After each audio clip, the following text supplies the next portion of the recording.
Céu, o descanso eterno da alma do outro lado da vida. Mas que lugar é esse? E onde está localizado? Nesse vídeo vou te contar todos os detalhes sobre esse lugar extraordinário. No Antigo Testamento pouco se falou do céu. Era um lugar misterioso, a morada eterna de Deus. Após a vinda de Cristo, o véu foi tirado e as maravilhas das coisas celestiais foi revelado, pois o Filho de Deus as fez conhecer. Mas onde fica esse lugar misterioso? E cheio de alegrias, o apóstolo Paulo, em uma de suas revelações da parte de Deus, conta que foi arrebatado ao terceiro céu. Com base nesse relato de Paulo, sabemos que existe 3 céus. O primeiro é o da atmosfera terrestre, o segundo, o céu das estrelas, e finalmente o terceiro, a morada de Deus e dos santos, onde está localizado a cidade brilhante, a Nova Jerusalém.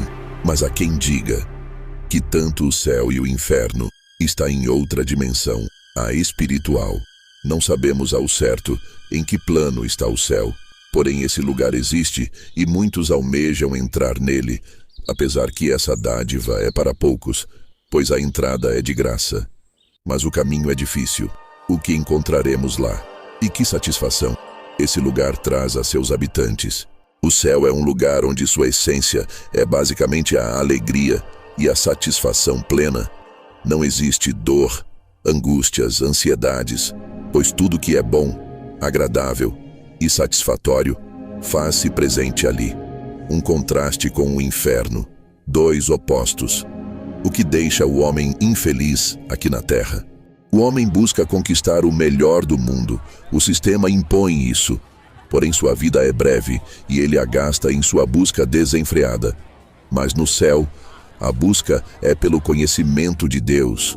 O homem já possui todas as coisas que almejam e não há ansiedades, porque possui todo o tempo, pois sua vida é eterna. Outra coisa que tira a paz dos homens aqui na terra é a saúde. São milhares de doenças, câncer, epidemias, viroses. A expectativa de vida é muito baixa, apesar dos avanços da medicina. Porém, Paulo afirma que teremos corpos gloriosos, fortes como o corpo de Cristo quando ressuscitou. Estes corpos não estarão ligados ao espaço-tempo. Jesus, certa vez, se fez presente entre os discípulos, assim como um vento, pois todas as portas estavam fechadas. Terão plena capacidade de raciocínio e se elevará em conhecimento, como nunca foi imaginado pela mente humana. Após a restauração do corpo, mente e espírito, habitaram em uma cidade extraordinária, construída pelas mãos do próprio Deus.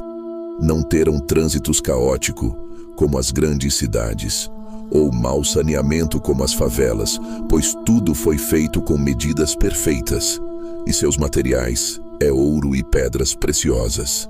João, o apóstolo, em suas visões, mostra as dimensões grandiosas dessa cidade, pois são 1.200 quilômetros de largura, altura e comprimento, formando um quadrado perfeito.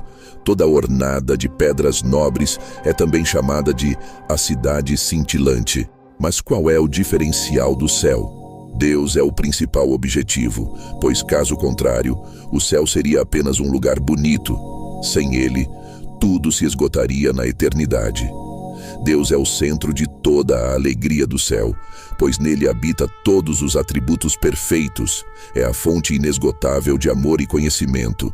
Imagine a eternidade, onde novos mundos poderão ser criados, assim como os anjos presenciou a criação da terra e da raça humana, desvendar os mistérios do universo e andar pelas galáxias.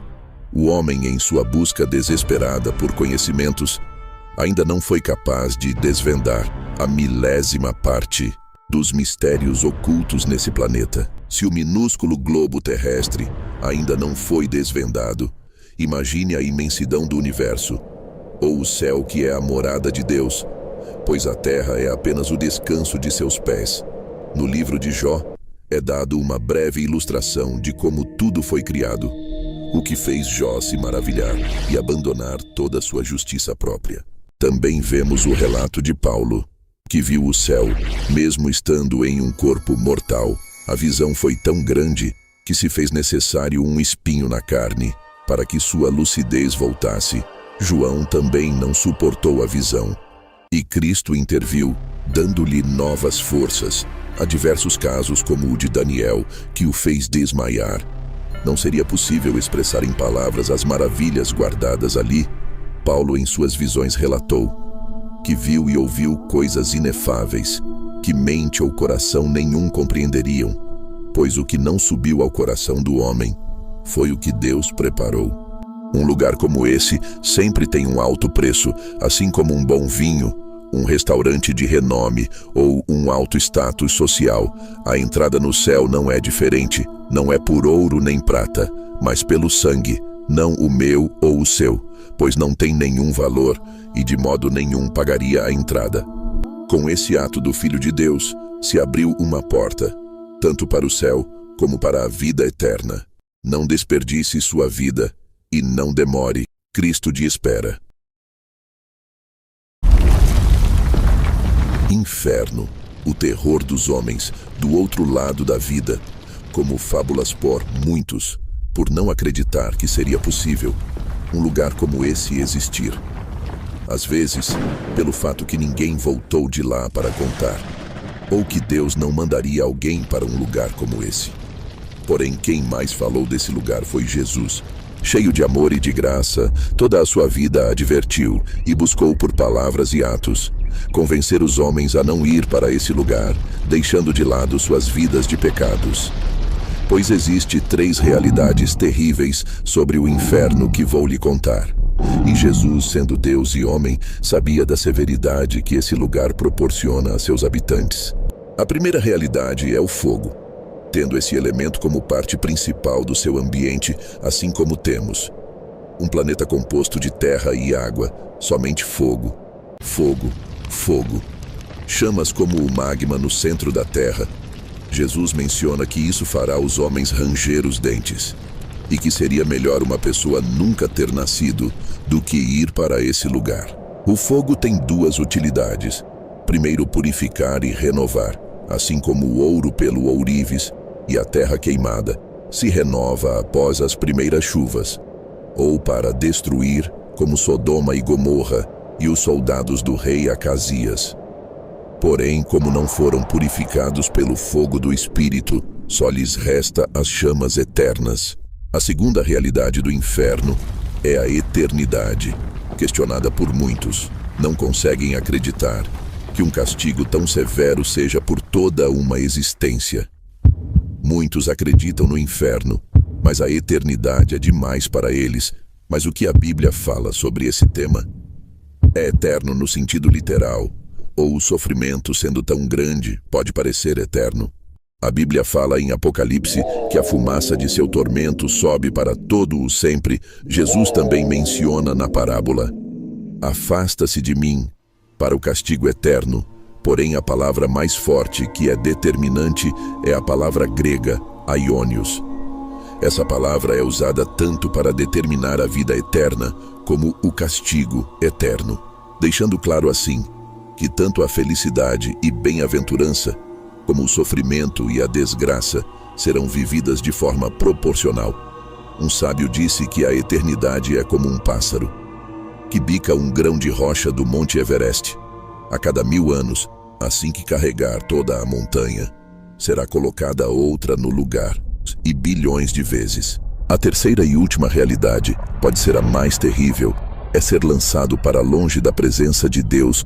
Tudo que vemos e sentimos foi projetado e realizado por mãos divinas, o mar, a terra e os céus.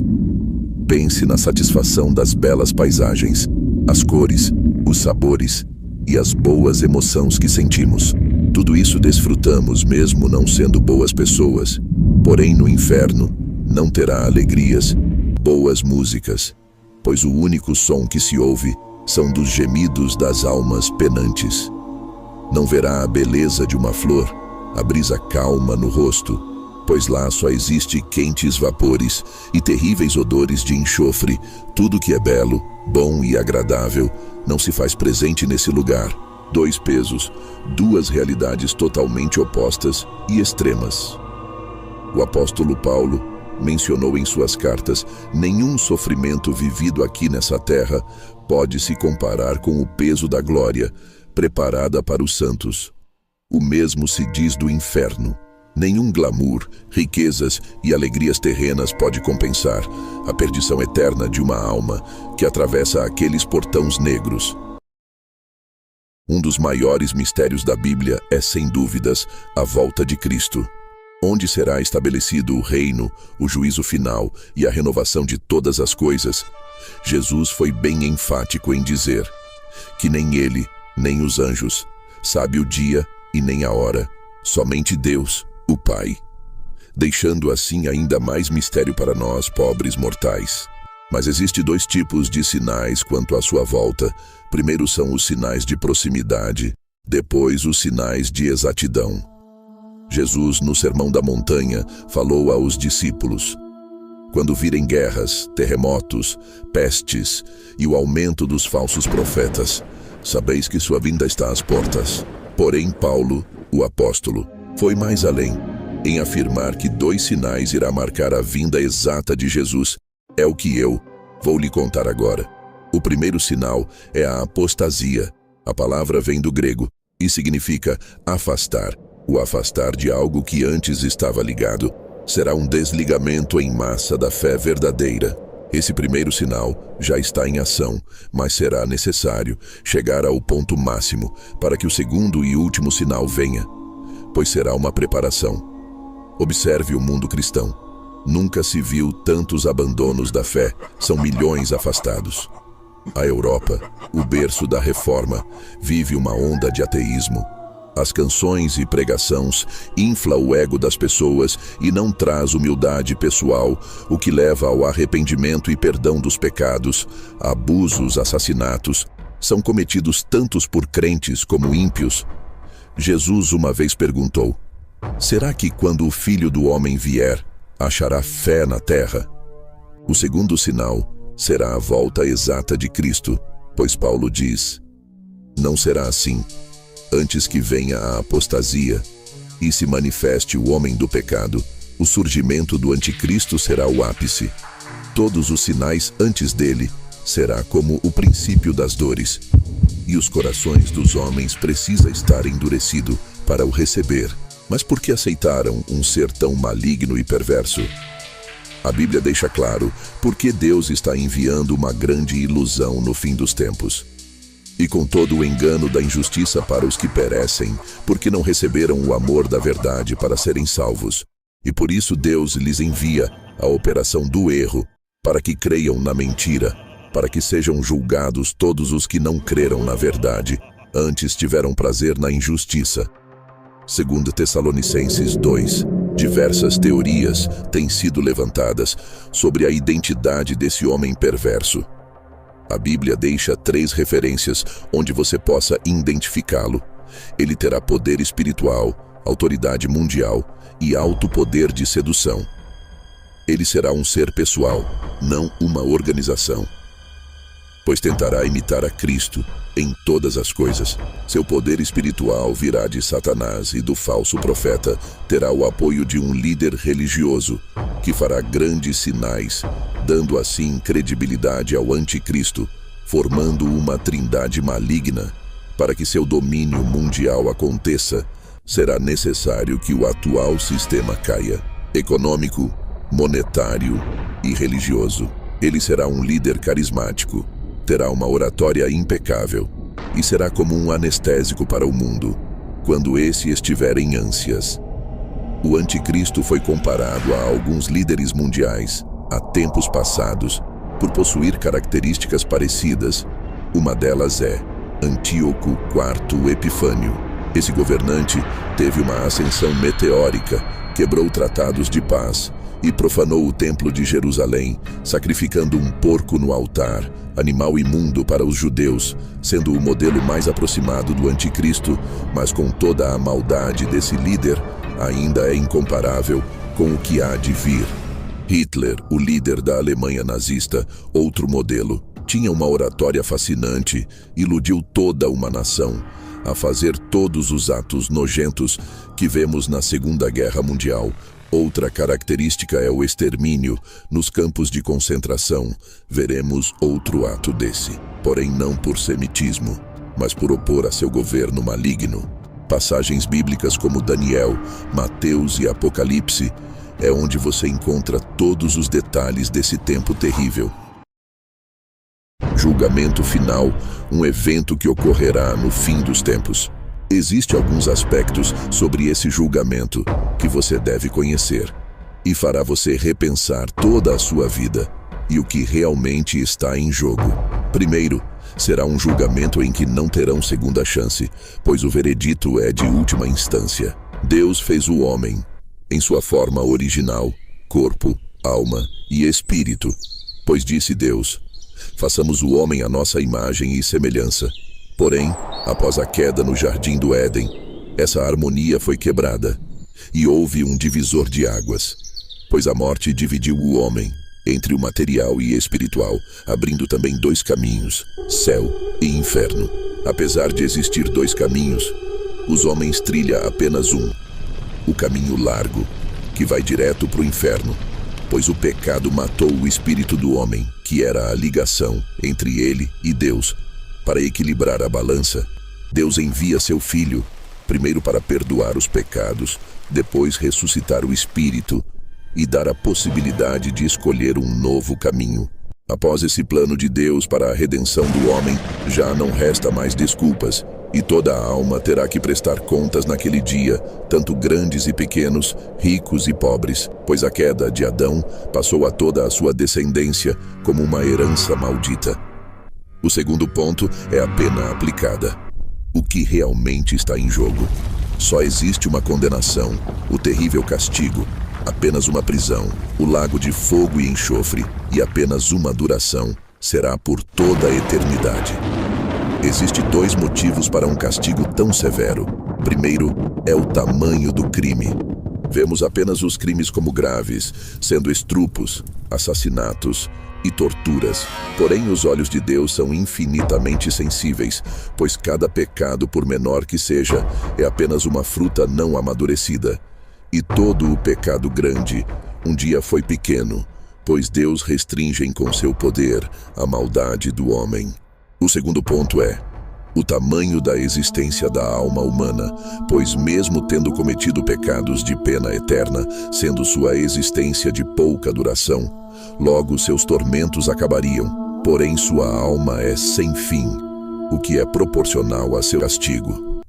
Assim como um preso perpétuo é livre de sua pena, assim que morre. O que será julgado nesse dia?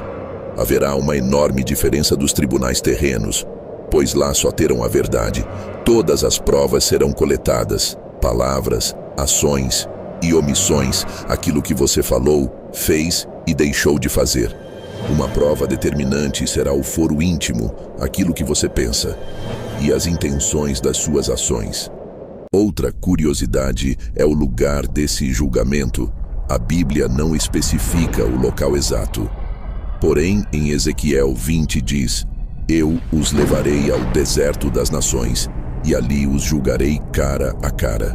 Há quem diga que serão julgados em algum lugar do universo, mas não existe nenhuma relação na Bíblia. O fato mais interessante é o tempo que esse julgamento levará, pois são bilhões de almas, e serão julgados com toda a riqueza de detalhes. Em relação ao tempo, pode levar centenas ou milhares de anos. Porém, nada disso importa, não restou mais nada para fazer.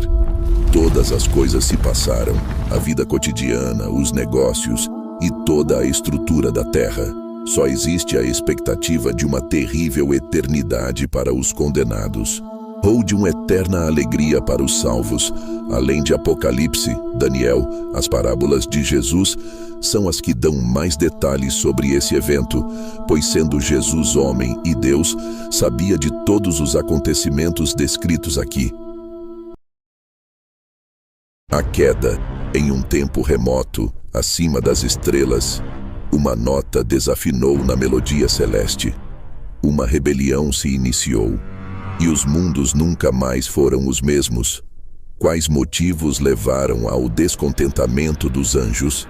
Pois possuíam todas as coisas, a morada celeste, a imortalidade e os poderes do mundo invisível. As rebeliões acontecem por repressões dos senhores e pelos maus tratos, porém não eram assim com os anjos. Desde sua criação, desfrutou dos prazeres que os homens desconhecem.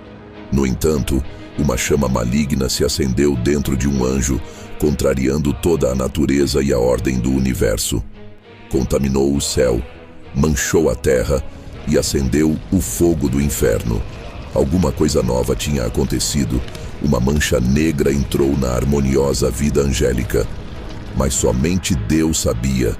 A princípio, o próprio querubim desconhecia a natureza de seus sentimentos. Indagou e questionou, até que seu pecado amadureceu, ao ponto que a corrupção do seu interior se manifestou a todos, assim como fogo em pólvora. Logo se espalhou, contaminando a terça parte dos anjos de Deus.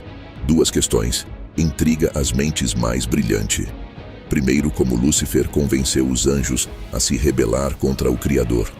A segunda, como Deus deixou isso acontecer, pois sabia dos efeitos das ações do querubim e poderia ter o destruído e evitado a perdição dos anjos e dos homens.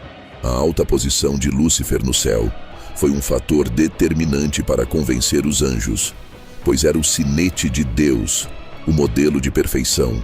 Apenas a Trindade divina estava acima dele, e suas palavras tinham poder e autoridade, o que deixou dúvidas nas hostes celestes. O mesmo modelo de persuasão que foi usado com Eva no Jardim do Éden.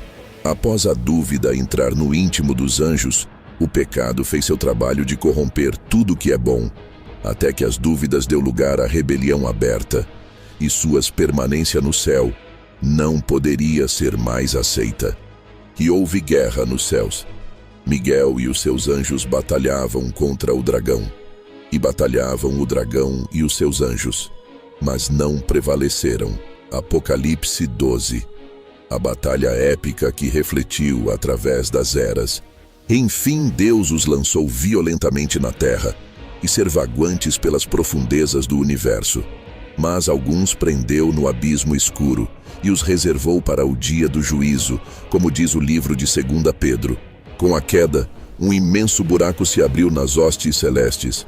Em todas as hierarquias se notavam a falta de alguns anjos. Nos lindos corais, na adoração e nos organizados exércitos dos céus, era apenas o princípio da luta entre o bem e o mal, pois o surgimento do pecado não podia ser contido. No entanto, existem fortes razões para Deus ter permitido tudo isso. Na formação dos mundos físico e espiritual, tudo foi feito com extrema perfeição. No entanto, na criação dos anjos e dos homens, Deus lhes pôs o livre-arbítrio. Apesar que na essência de Deus se encontra todos os atributos perfeitos: amor, justiça e bondade, e nunca houve motivos para nenhum deles se rebelar. Deus nunca exigiu o amor forçado das suas criaturas, mas com o livre-arbítrio no íntimo de suas personalidades, sempre houve a possibilidade do desvio e que todo o equilíbrio fosse quebrado. O segundo ponto é o desenvolvimento do mal. Os anjos não sabiam os efeitos do pecado, porque ele ainda era recém-nascido. E a princípio, os questionamentos de Lúcifer pareciam lógicos. No entanto, com o passar das eras, tanto os anjos como os homens contemplam sua malignidade, sendo ele o criador do caos e destruição. Com a permissão de Deus para o pecado se desenvolver, as criaturas que optam por lhe obedecer lhe amam muito mais, pois com o conhecimento do bem e do mal, os atributos nobres de Deus ficou mais aparente, pois onde abundou o pecado, superabundou a graça. Apesar que nunca foi da vontade de Deus a queda, porque, como é descrito nas Escrituras, todo o universo geme em dores de parto, esperando a manifestação dos filhos de Deus. O pecado viajou além das fronteiras do céu e da terra, corrompeu todas as coisas, sendo necessário a renovação. A queda dos anjos foi um caminho sem volta. São duros e obstinados. Fez de Deus e os homens eternos inimigos. Uma das questões que intrigam é porque não se arrependem, mesmo sabendo que sua morada serão entre as chamas, e a duração dos tormentos é eterno. Um fato interessante: a queda dos anjos não foi igual à dos homens, pois nos anjos o pecado se desenvolveu por completo, não tendo a possibilidade de arrependimento. Porém, nos homens, Deus restringiu seus efeitos, pois estavam em seu projeto de redenção. E esse é um dos principais motivos da ira dos anjos caídos contra os homens, pois de igual modo pecaram. Porém, para eles nenhum plano de salvação foi oferecido. Eles tentam levar todos os homens à perdição. Assim como estão nesta mesma situação, ao longo das narrativas bíblicas, suas ações não deixam dúvidas.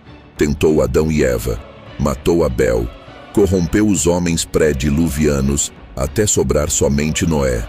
Matou os recém-nascidos no Egito. Tentou destruir os judeus no tempo de Mardoqueu. Matou os bebês de Belém no tempo de Herodes. Tudo para destruir a semente que viriam, o Messias, a luz que trouxe salvação aos homens. Suas ações continuam, apesar que suas técnicas mudam a cada geração. Antes da morte e ressurreição de Cristo, Satanás ainda tinha acesso aos céus, onde acusavam os homens que viveram segundo a lei do Antigo Testamento. Mas depois é dito: alegrais vós, céus, porque o acusador de nossos irmãos é derribado, que os acusavam de dia e de noite. Apocalipse 12. Se inscreva no canal e deixe seu like. É muito importante para nós. Até o próximo vídeo.